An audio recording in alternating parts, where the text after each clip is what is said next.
Welcome to Primetime, everybody. I am your host, Hunter Chambliss, and tonight we are talking about Hellraiser 2022.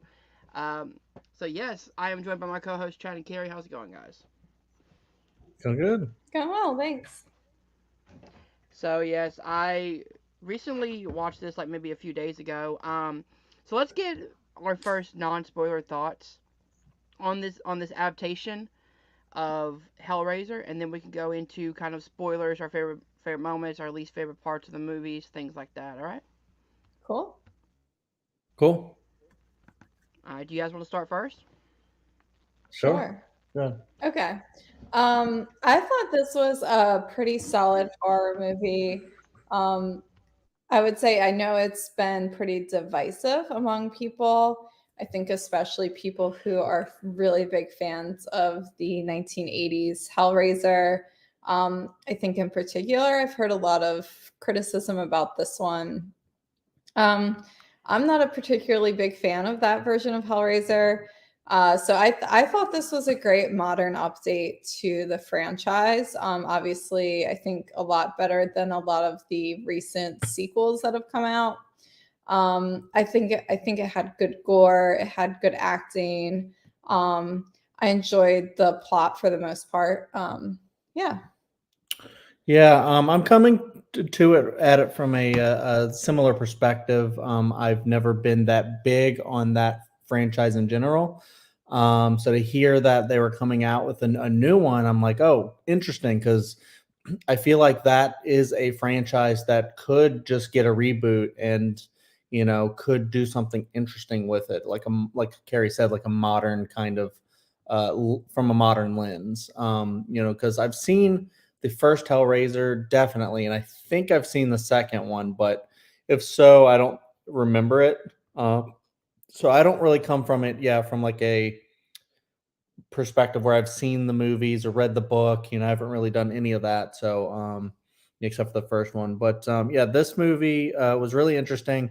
There are some parts that I thought were kind of slow, and I was like, let's get to like what's going on, let's get to the actual like action of the thing, and but I will say I think the slow burn nature of it does pay off because there's a lot of like really cool explanations that you get for things that are going on when you realize how this world works with the hell creatures and kind of like stuff like that. Yeah, we're trying not to get into spoilers here, but like just like Harry said, the performances are great. It's just really cool. I love how it didn't like go like too overboard with like the gore and sex and violence and all that, but it did enough, I think, for a casual fan to really dig this one. Yeah. So for me, I have a TikTok, uh, like kind of short like review out for it. I actually think this is probably the second best Hellraiser movie behind the original. Um, and on your point, Chad, about it having a slow burn, the director is, of course, David Bruckner, who directed The Night House. So I think what he does really well is he has those slow kind of like shots, but at the end, it always pays off. Gotta have one of these at least once. But so to me, I like the characters. So to Mm. me, it didn't feel like a slow burn. It felt like, okay, I'm getting to know these characters before the massacre happens. You know what I mean? So it's like you kind of like most of these characters, so you kind of rooting for them. At least I was. I don't know about you guys, but I was kind of rooting for most of the characters to survive and find a way out. Um, I I think there's a lot of good twists. I think the gore and the kind of ways they use the box itself and give the box like a different type of lore. I really appreciate.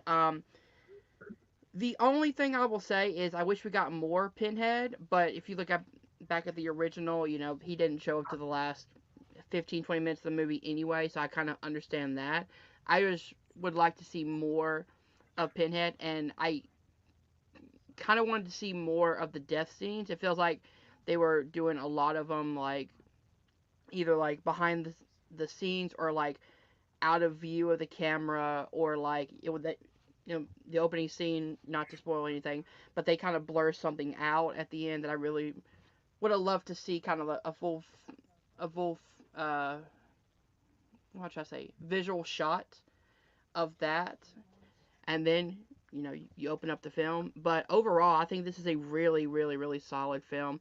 Hulu has been killing it lately with their like horror like originals, like remakes or whatever you want to call them. This one feels more like an adaptation of the novel than it does a reboot of the original 80s movie as well. And maybe why that's why it feels kind of really fresh. And I think people who don't really dig this one are just really they only want their Hellraiser and they don't want anything else. It feels very like Ghostbusters in that way. It's like Yeah. we want our thing, we don't want anything new, and it's like, well, if we're gonna go in and we're gonna actually like try to take more from the book, or take things that haven't been seen in a Hellraiser movie and just do it that way.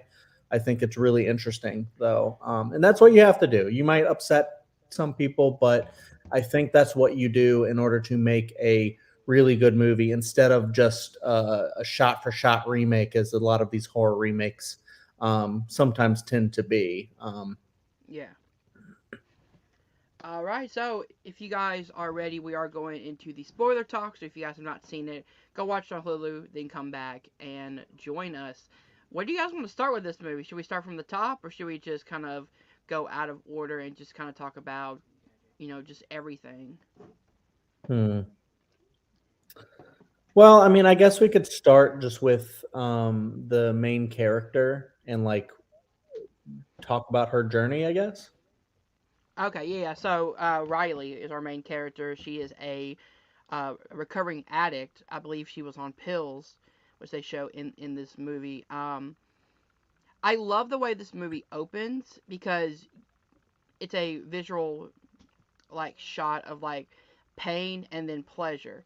So the pain comes from the opening scene where, this guy is kind of like messing with the box at this billionaire's house and he solves it. He gets stabbed with it and then he's pretty much a human sacrifice for Vought, who is the character we see at the beginning of the film. Um, and then after the title sequence, then we cut to a sex scene that wasn't really graphic or anything, but it's that idea of pleasure and pain that Hellraiser's always known for. That I kind of like that dynamic of instead of Mhm. telling it, they kind of showed it in a way, like the pain then the pleasure, and it kind of like turned it on its head a little bit. Yeah, it's like it's exactly like showing the linkage between those two things. That eh, how far do you go with the pleasure before it becomes pain, and vice versa, and they're kind of like one and the same. It's just like feeling something, and I think that's like what a lot of the commentary was like from like Hellraiser and or not Hellraiser, Mm-hmm. Pinhead. Mm-hmm. Talking about like feeling something and whatnot. Terry. Yeah, I thought that was, I don't know, I haven't thought a lot about that as a movie. I think that's a really good point. Yeah. So another thing that I got from this film is with Riley being a recovering addict, I like that idea of like, because, I'm not an addict myself, but, well, we got two That's this time. that's good that you're But, not an addict hunter. Keep it up. yeah, yeah, yeah. But, I can only imagine like people turn to those vices for some sort of pleasure in their life to escape, but then it always comes back around to the pain. You cause pain to others, yourself. So that idea of like the addiction, that's the pleasure and the pain as well, is kind of what I saw from it. But maybe Yeah. I'm looking too far into it. But No, I think No. that's exactly right, because it's like too much of a good thing becomes a bad thing. yeah.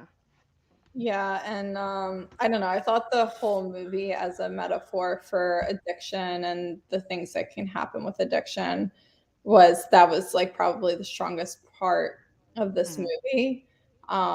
And like the fact that I think it's not a coincidence, the fact that this movie was structured to have the box in each configuration, someone's being sacrificed. And typically, in our story, it's someone sacrificed close to Riley, the people who are trying to help her. I think it's a really good symbolism for how, even if you don't mean it to affect, a person who's addicted, that's a sickness.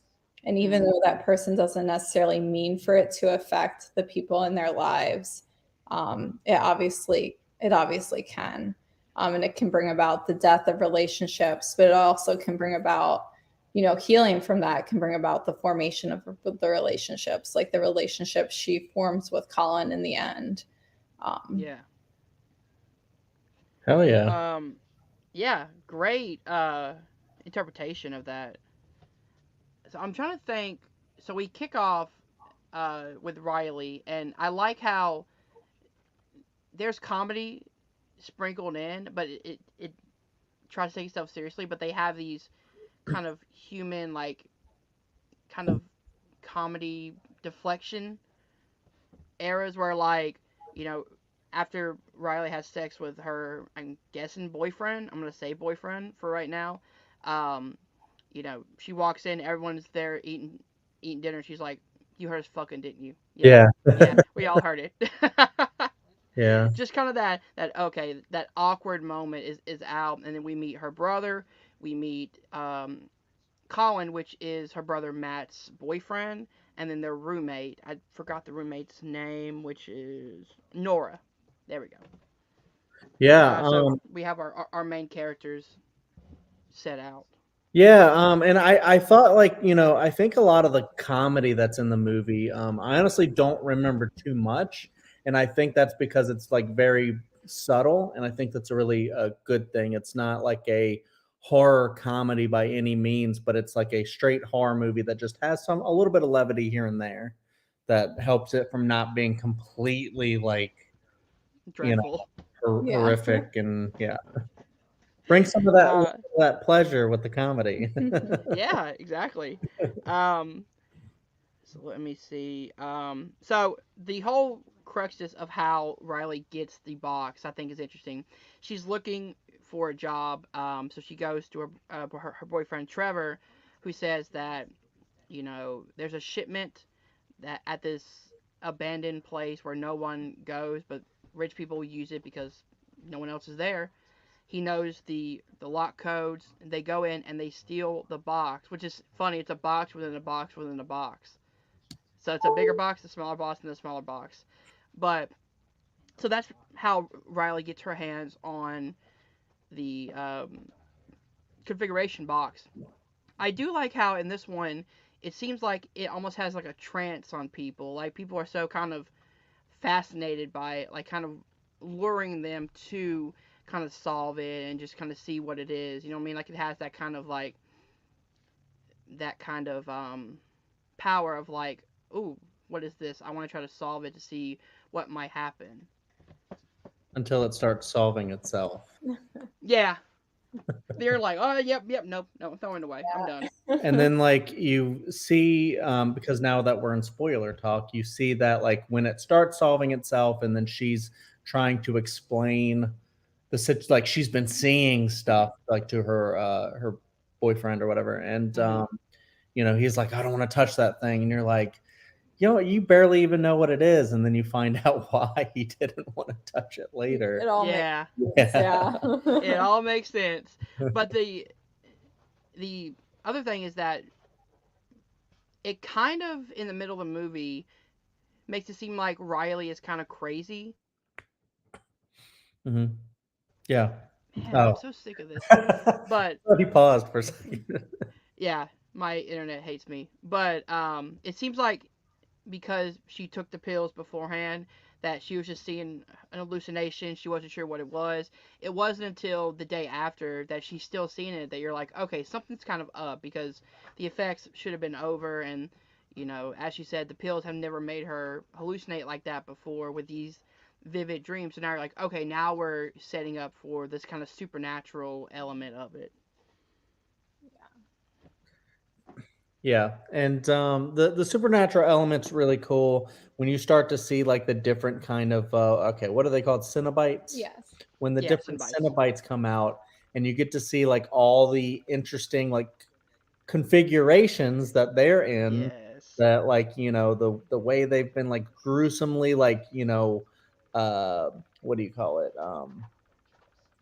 dissected Disconfigured. and Oh, stuff like that. And yeah. yeah, just the way they look is just like the creature design is just really cool in a lot of ways. Like that one that goes like The Yeah. The, chatter, yeah, the chatter. Yeah. that thing. By the way, Uh, Jamie Clayton as Pinhead is amazing, yeah, which is why Yeah. I wanted more of her in the film because I think she really has this command of like a Doug Bradley, where it's like when you see Doug Bradley as Pinhead, you're like, okay, that's the leader because he commands authority. She does the same thing. It's so hard though, because I think to keep that balance, to keep it where she's so clearly in command and like um just having the parts with her particularly being so spooky and cool, I feel Hmm. like we do have to limit how much she's in the movie, as much as I'm sure we all would have loved to see her more. I get Yeah. that that was probably the right choice for the movie, because if you start to see too much of any monster, I think it really just starts to desensitize you. I think Yeah. that's a very good point, and I Hmm. agree with that. But I to Hunter's kind of point, like wanting to see more of her, I think that could be kind of. I mean, it could be bad, but it could be really good if done in a really Hmm. good way. Like we've seen, again, we're in spoiler territory here. We've seen the kind of creation of a Cenobite in this movie, which I thought was really Yeah. interesting. I don't know if they've done that in another Hellraiser movie, but I don't think so. that was really cool. Hmm. Origin stuff doesn't always work, but I feel like this one really worked, and I feel like maybe to see like how Pinhead became Pinhead could be really cool in the future. I'd be down to see like a prequel of that. Well, I know at the end of one of the Hellraiser films, the punishment for Pinhead for because they go into some weird like religious like God versus hell shit. Uh, So God, I guess their version of God, sends Hellraiser and makes him a human again, makes him into his old self. So that's kind of the punishment, to be like locked like in the human form for eternity. So that'd be kind of interesting. Like maybe either do a prequel or do something like that where it's like something happens and now, you know, Jamie Clayton is like in a human form for eternity, having to try to like, kind of fight the inner demons like inside herself and try to like more like merge into society almost would be kind of cool as well. yeah, the fear that came from like you know these hell creatures coming out and torturing people with chains and barbed wire and stuff Hmm. like that, or piano wire, whatever the hell it was, that they did, was really really scary, but it was really cool the first moment that you got when you found out that the Cenobites could be punished as Oh well. yeah. And I was Yeah. like, wait, what? Okay, now this movie's getting interesting. That for me, that's where it turned, and I went like, okay, give me more. I want to. I want to see what happens to about this, Yeah.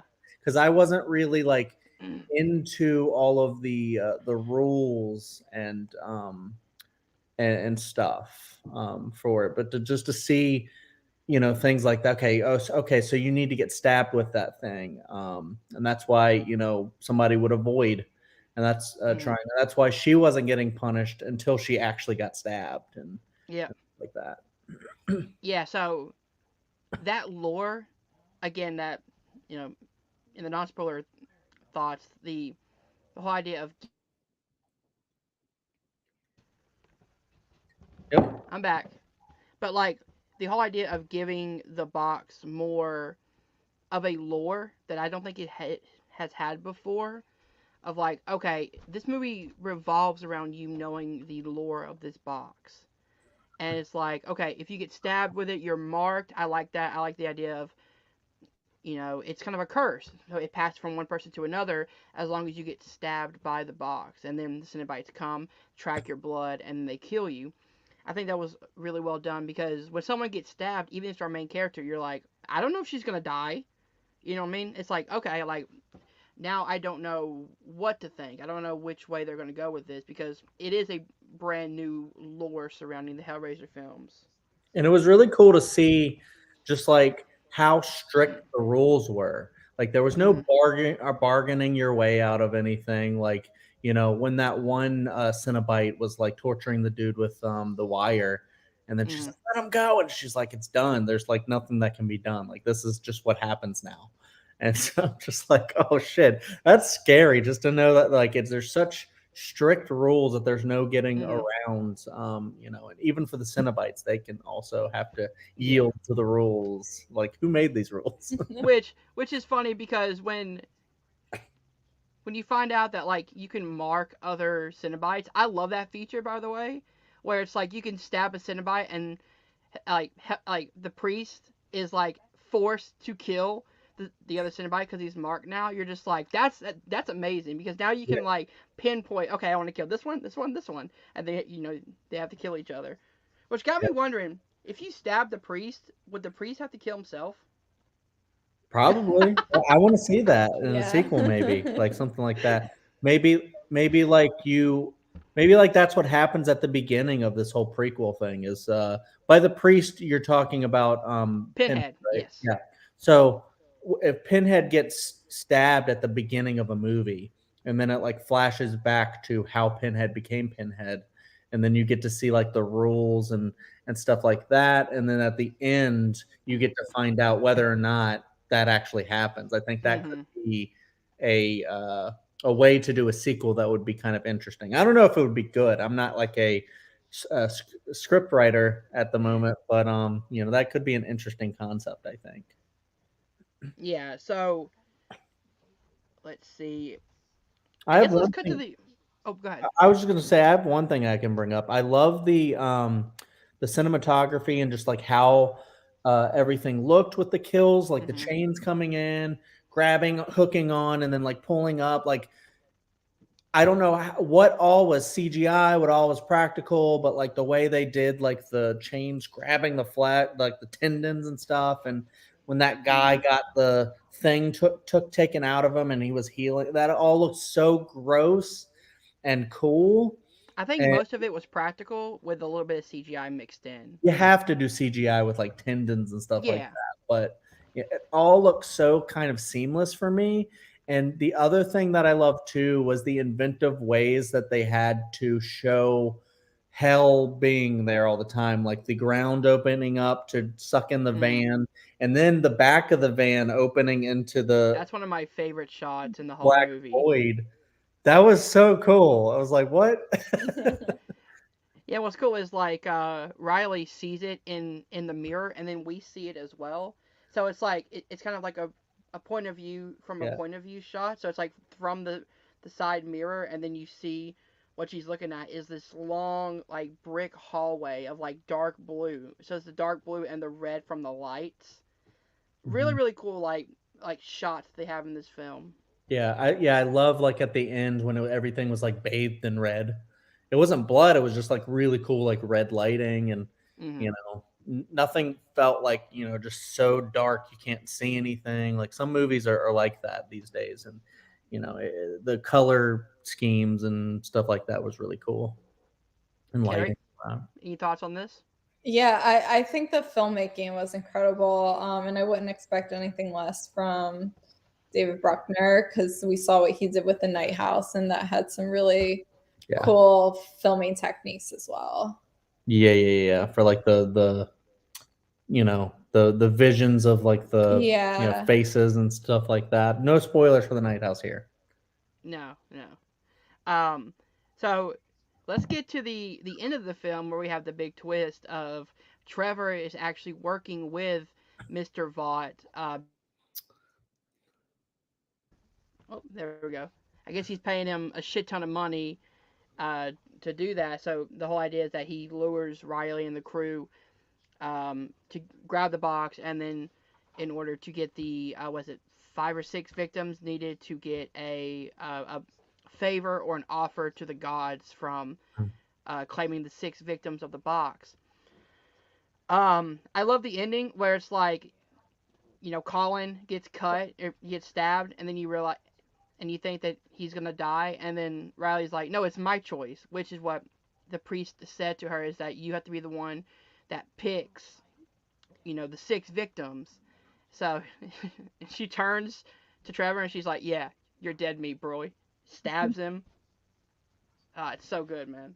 Yeah, it's pretty brutal. You're sitting there. You're like, really? Does anybody deserve that? Like, uh, like even the rich, really, really rich dude. I'm like, he doesn't even deserve that. Like, that's just ridiculous. But at the end of the day, you're like, if anybody had to go, I guess that guy. Yeah, see, to me, it was kind of like his like receipt, because it's like you lured 6 people in here to get killed, and you didn't expect that to turn on you eventually. Like karma was gonna come around and get you eventually, Yeah, Yeah. makes and it sense. wasn't for like a good reason either. It's just for money. He just accepted the money to kill 6 people. So I'm just like, at that point, he kind of like, Trevor's an asshole and he deserved it. So I'm okay with that. And then like just like it was just really interesting to see like that guy, because this guy apparently was like hooked to that device thing for like 6 years, right? Yeah. So I'm like, how do you like bear that? And then like, it's like sitting there in constant pain for 6 years just to get like, I don't know what, 10 seconds of relief before before you get like a giant chain hooked into you Dude, or whatever. that was a great reveal too. Like the whole idea of like he's got this giant hole in his stomach, Yeah. and it's like this saw trap device that Oh just like yeah. will pull his tendons. No, every, I think it's on a timer. So just every time, dude, it looks so painful, and I'm like, that's what you deserve, though. I mean, you kind of picked this. You literally chose this. Yeah. The whole idea of like, you know, you can pick a you know a gift, as they call it, but it's never what you expect it to be. There's always something that comes with it. Yeah, and I think the end of the movie was great where Riley decided not to choose a gift.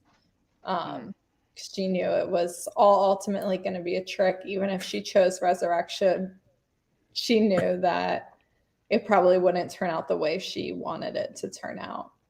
Yeah. Yeah, it's like what is it, like a warlock or whatever? It's like Leprechaun in a way, where it's like you get 3 wishes, but the wishes could be something great, and then something turns completely awful because he's a little shit, and you're just like, I kind of expected that. So Mm. Yeah. at at that point, it's just like, it was also her kind of accepting like the death of her brother, where it's like, I'm accepting the fact that he's gone, and I'm not gonna put any more people in danger. And then her and Colin connecting over that was a really cool, like, kind of overarching storyline.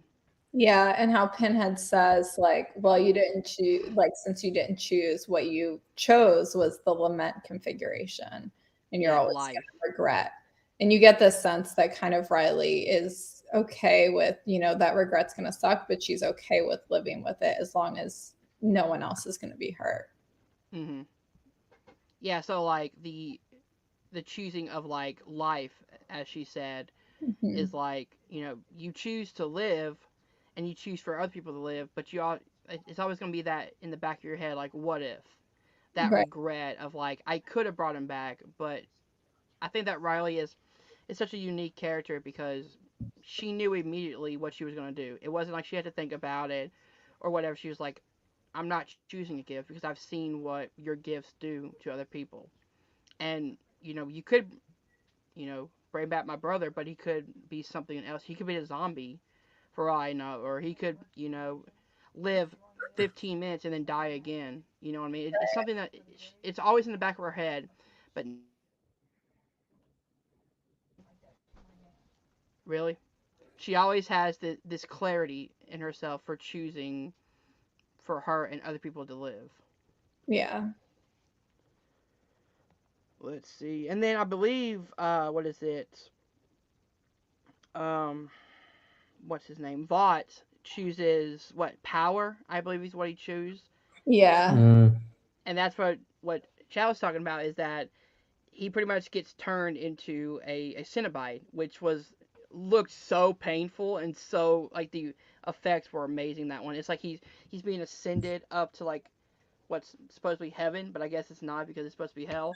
But the whole idea of like his body's just ripping apart, he's got the smile on his face. It's just it's fucking gross, man. Yeah. Yeah. That was like one of my favorite parts was that ending though, because it's like I didn't realize that was going to happen, and then I was like, Me "Oh neither. shit, he's becoming like a That's really cool." Yeah. And it kind of actually made me want to watch a sequel if they brought out a sequel, or maybe go back to the older ones and see like, is this one? Maybe I might have to do like a Hellraiser ranking at some point because Yeah. you know, I like the first one. I didn't think it was fantastic or anything. I thought this Mm. one was better. I know that's probably blasphemy to some people, but it's I'm not a huge Hellraiser fan, so that makes sense. So, you Demons to some, angels to others. That's you right now. know.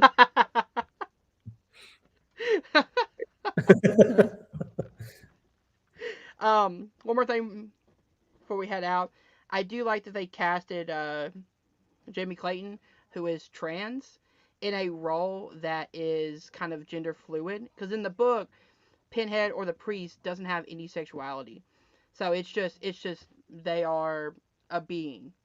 Which I like the fact that they chose someone like you know Jamie Clayton to play this kind of fluid type character without making it you know a big deal. You know what I mean? Like they didn't push anything on that or anything like that. It was just there. Like she is the priest and she's a badass. There you go. Yeah. And I don't know if there was much conversation around it, like, oh, woman Hellraiser now. I didn't you saw some of that? I feel like I've mostly seen positive things, Yeah. except from, people who are clearly like very sexist or something. But I've Yeah. mostly, or people who just love the Mm-hmm. original Doug performance. Bradley. And yeah, they think no one could ever live up to Doug Bradley. But I've mostly seen, I think, positive things around Jamie Clayton. Yeah. But it wasn't like a thing to where like is pardon me, is he still alive?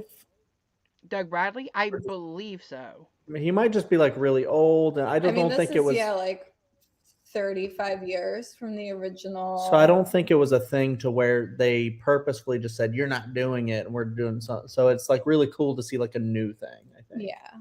I think it would have been, 30. I don't know how old he is, Because but I know there was like sort of like backlash about like with like Brad Dourif and Child's Play and stuff like that, but this isn't like that. that's a little different because Yeah. that's, a voice actor. It's not like he has to have a physical appearance really for the movie. And Yeah. Brad Dourif's obviously still working. I'm not sure if Doug Bradley is still working Yeah. today. So Bradley is alive. I don't know if he's doing any work, but again, I like the fact that they didn't reboot this as a reboot of the original movie, but like it was a readaptation of the Hellbound Heart.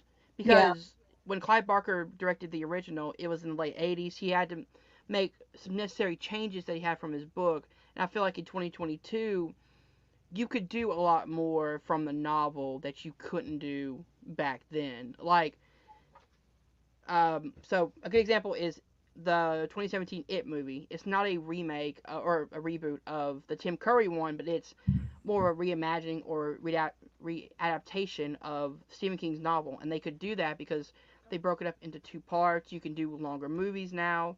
You don't have to make things so low budget. You can kind of have a budget with horror now.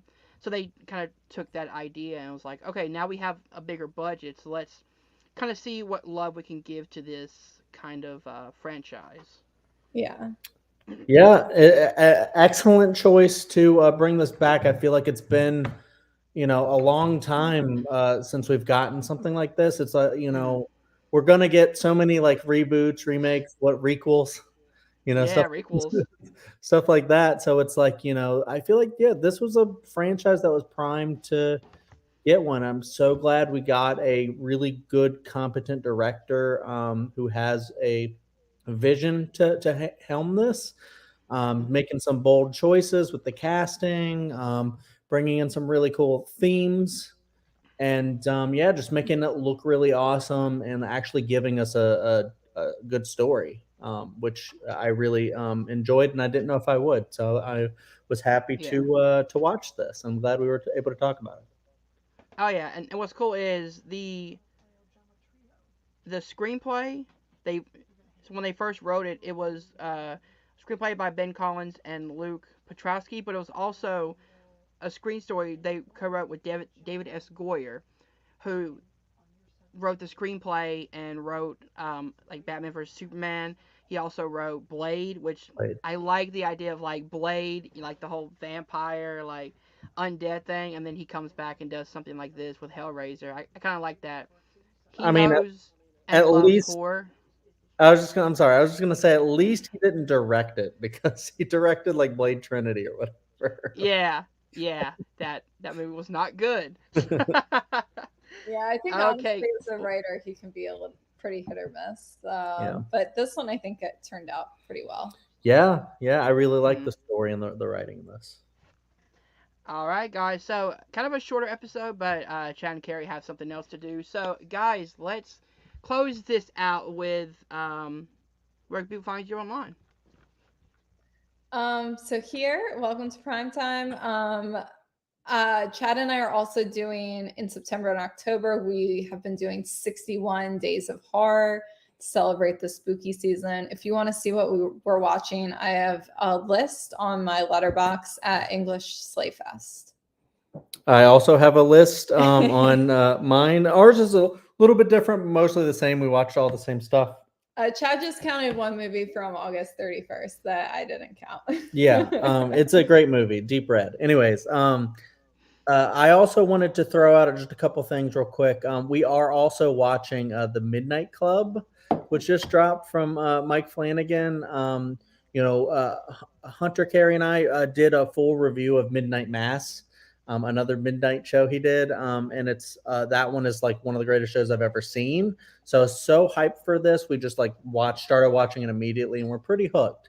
So I would Okay. check that out. Maybe once Hunter we finish and Hunter checks it out, maybe we'll do a review or something of that. But on to other social media stuff. I just have my own channel I wanted to plug where we rank stuff, and we're currently in the works of doing like a Disney ranking. We've done Edgar Wright, Christmas, Harry Potter, MCU, stuff like that. We're going to do MCU Phase 4 after Wakanda Forever drops. Very excited for that one. And we're also, I believe, going to do some horror this month. We're going to do Scream and Evil Dead this month at some Ooh. point. So look out for that. Chadwick Webb is the channel. And then over at the Dill Pickle Movie Network, my buddy Dylan Randazzo and I do a show called Picture This. And this is what we're going to actually go record in a second because we're talking about 1991 this month. We're going to talk about the year, the things from that year, the best picture nominees of that year. We talk about them, we rank them, we talk about the actors and actresses from those, and just have a really good time. It's the Silence of the Lambs year, so very Mhm. looking forward to discussing that in October.